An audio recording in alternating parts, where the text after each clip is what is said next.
Hello friends, property dealer ఛానల్కు స్వాగతం. ఈ రోజు మనకు ఒక మంచి వడా వెంచర్లో ప్లాట్స్ అయితే సేల్కి రావడం జరిగిందండి. అదేంటో మొత్తం ఈ వీడియో తెలుసుకుందాం. సో ఈ బౌండరీ ఏదైతుందో ఈ బౌండరీ మొత్తం సాయి స్టేట్ డెవలప్మెంట్కి తీసుకొని ఉడాలే ఓటేస్తుంది.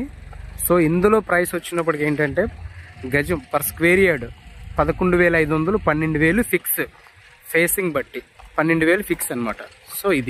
సో దీనికి ఆనుకునే ఇప్పుడు ఏంటంటే మనం క్లీన్ చేస్తున్న ప్లాట్ అనమాట. ఇది కూడా ఉడా వెంచరే.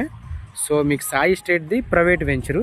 ఇది డైరెక్ట్ విఎంఆర్డిఏ డెవలప్మెంట్ చేసిన ఇది ఉడా వెంచర్ అనమాట. సో మీరు చూసినట్లయితే డ్రైనేజ్ కూడా నీట్గా క్లియర్గా అయిపోయింది.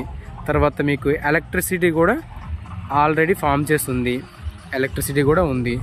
So roads clear, next sides clear, next ఈ డాక్యుమెంట్ ఏది ఉందో డాక్యుమెంట్ కూడా 100% క్లియర్గా ఉంటుంది అనమాట. సో ఎవరైనా దువ్వాడ రైల్వే స్టేషన్ దగ్గరలో ఎవరైనా ఇన్వెస్ట్మెంట్ చేసుకోవాలి అనుకుంటే వాళ్ళకి ద బెస్ట్ సైట్స్ అనమాట ఇవి. సో ఏంటంటే below 6 km Duvvada railway station, next near by ఆ ఫోల్ తర్వాత అక్కడ మీకు షెడ్ కనిపిస్తుంది చూసారా, ఆ షెడ్డే మెయిన్ రోడ్ అనమాట. సో అటువైపు వెళ్తే సభవరం వెళ్ళొచ్చు, ఇటువైపు వస్తే మీకు దువ్వాడ వెళ్ళొచ్చు. మళ్ళీ కొంచెం ముందుకు వెళ్ళి రైట్ తిరిగితే మీకు నక్కవానిపాలెం విలేజ్ నుంచి మీరు మళ్ళీ పెదముషిడివాడ, నెక్స్ట్ లంకిలిపాలెం వెళ్ళిపోవచ్చు. సో ఇక్కడి నుంచి మళ్ళీ ఈ వేలో వెళ్తే మీకు సబ్బవరం 4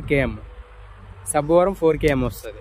సో ఇటువైపు వెళ్తే 5.8 or 9 below 6 km Duvvada railway station వస్తుంది. సో ఇది దువ్వాడ సరౌండింగ్ ఏరియాలో ఉంది కాబట్టి ఇన్వెస్ట్మెంట్కి ద బెస్ట్ సైట్ అవుతుంది. మనకి ప్రైస్ చెప్పడం అయితే దీని యొక్క విలువ 7,500 రూపాయలుగా చెప్పడం జరుగుతుంది. అయితే ఇది ఫిక్స్ కూడా కాదు, నెగోషియేషన్ ఉంటుంది. అదేవిధంగా మనకు లోన్ సదుపాయం కూడా ఉందండి. ఎవరికైనా ఇంట్రెస్ట్ ఉన్నట్టుగైతే స్క్రీన్ మీద అదేవిధంగా డిస్క్రిప్షన్లో కూడా మన నెంబర్ ఇవ్వడం జరుగుతుంది. ఆ నెంబర్ని సంప్రదించినట్టు ఇంకా పూర్తి వివరాలు అయితే అందించబడతాయండి. ఇప్పటి వరకు మన ఛానల్ సబ్స్క్రైబ్ చేసుకోండి. మరిన్ని కొత్త అప్డేట్స్తో మళ్ళీ కలుద్దాం.